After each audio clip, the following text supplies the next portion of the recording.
Dalam kesempatan ini kita akan membahas suatu tema yang cukup menarik, yaitu evaluasi dan kualitas pelaksanaan ujian nasional. Baik, kemudian di sebelah kanan saya, mungkin agak sedikit asing bagi pemirsa karena memang dari Jakarta, sahabat kita Pak Malikuf Ali Maskuri. Beliau ini adalah aktivis pendidikan.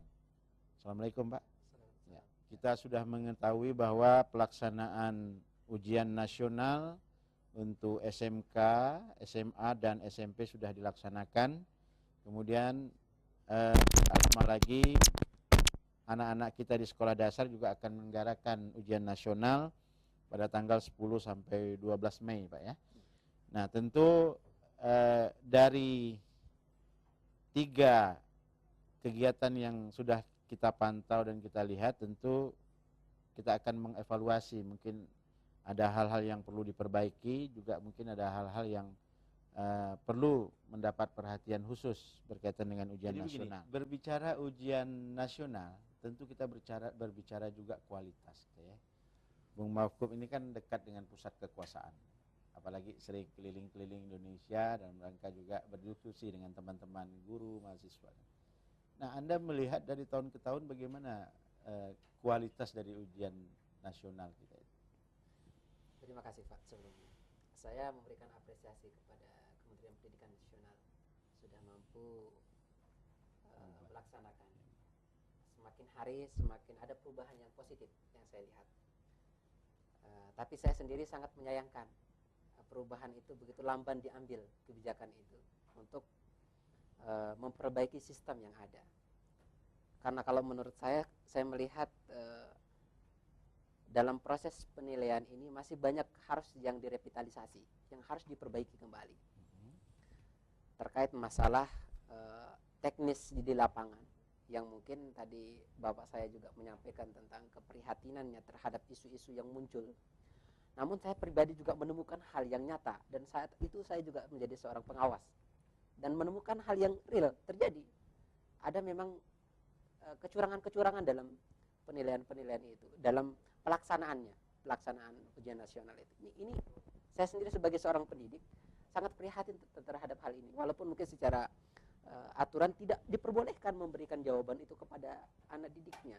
Tapi yang saya ingin katakan adalah ini justru kemudian dengan ujian nasional ini, kenapa anak-anak kita hari ini stres gitu dengan kondisi yang ada. Mohon maaf, ini media sudah sangat banyak membongkar problematika warna-warni ujian nasional ini. Secara tidak langsung mau tidak mau itu akan mempengaruhi masyarakat kita gitu. Artinya di sisi lain juga saya melihat dengan animo ujian nasional yang begitu luar biasa dibuat aturan yang ada cukup ideal dan cukup bagus. Tapi akhirnya juga tidak ada perubahan yang signifikan yang saya lihat. Perubahan hanya kepada kebijakan-kebijakan saja. Kebijakan diberikannya 40% kepada pihak pendidikan, satuan pendidikan atau pemerintah di daerah untuk memberikan penilaian, kemudian dari pusat 60%. Kalau menurut saya ini belum saya katakan maksimal. Kalau menurut saya berikanlah kepada daerah itu atau sekolah itu atau guru untuk menilai semuanya.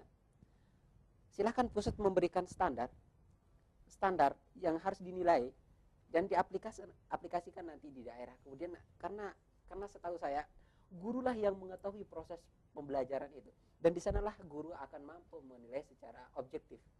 Nah, sekarang ukuran standar untuk keberhasilan dikatakan anak-anak itu berhasil seperti apa?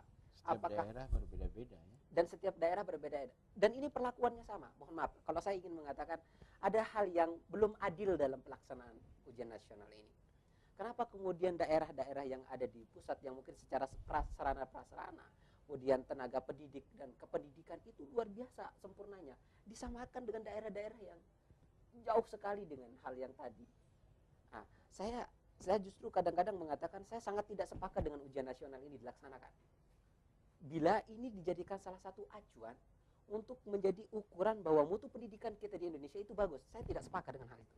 Karena saya masih melihat ada satu hal yang baru dinilai saja.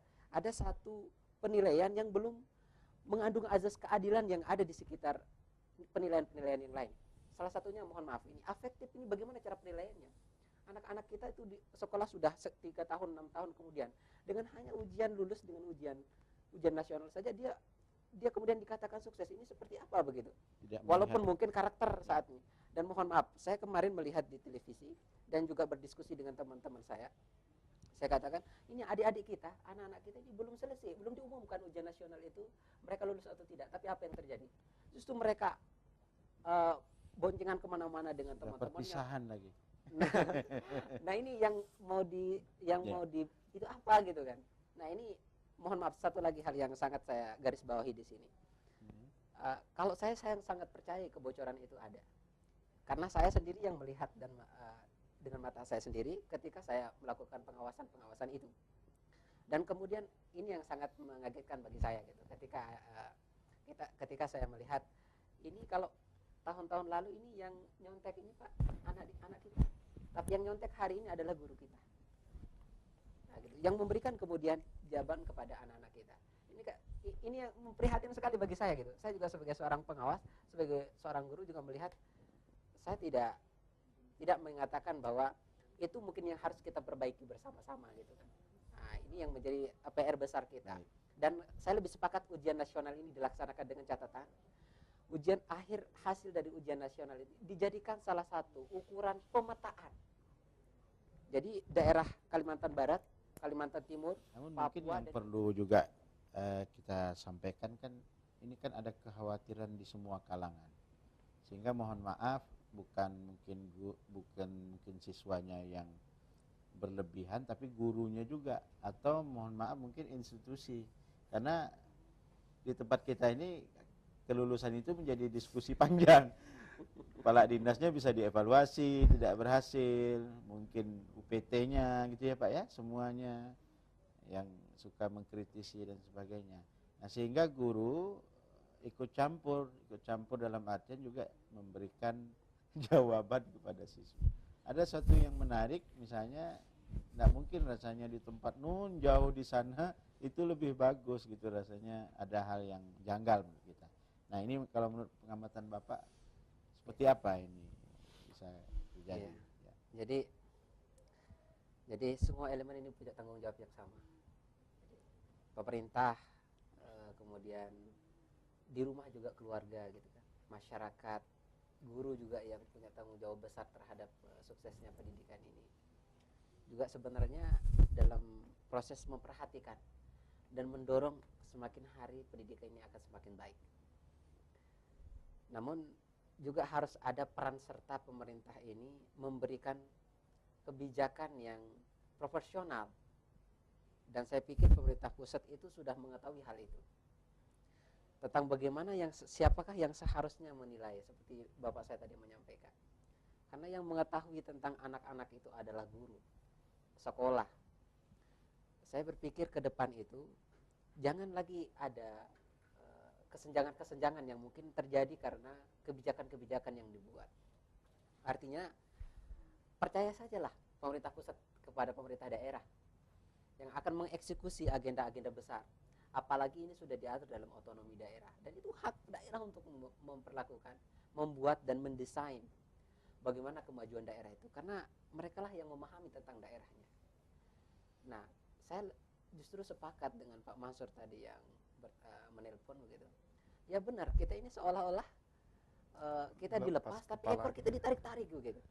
Jadi sepertinya ada kecurigaan terhadap kita gitu yang ada di daerah. Nah, kalau ingin kita balik bertanya, ada apa di pusat dengan ada apa di daerah? Kenapa kemudian pusat setelah dia juga memberikan otonomi daerah, salah satunya adalah pendidikan, kenapa kemudian tidak memberikan konsep sempurna dalam pelaksanaan pendidikan daerah? Kemudian mungkin mohon maaf Legowo memberikan kita dan mengarahkan kita dalam pencapaian mutu pendidikan.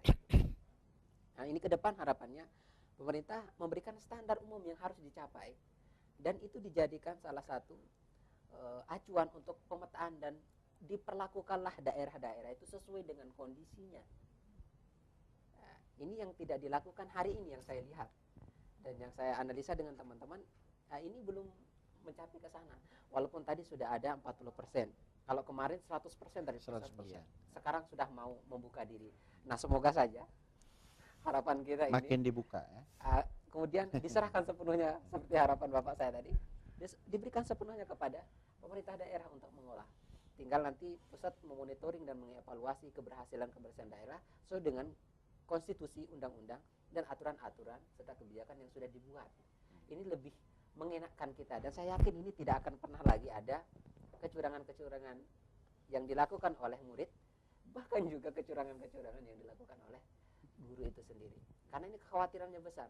Kelihatannya di sini harus ada political will yang harus dibangun gitu.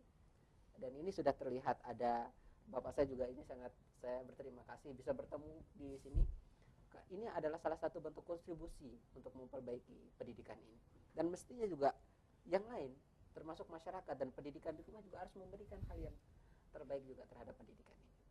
Ya. Sehingga nanti tidak ada kekhawatiran, tidak ada takut, karena evaluasi tetap harus dilakukan. Tidak ada artinya sebuah proses kalau tidak ada evaluasi atau monitoring. Tapi ini tentunya harus diberlakukan secara bijaksana dan adil sesuai dengan kapasitas masing-masing di daerah itu. Ya. Tidak kemudian dipukul rata sama semua dari pusat sampai daerah. Ini menyakitkan sekali gitu. Yang kasihan sekali saat ini adalah guru. Selalu guru yang disalahkan,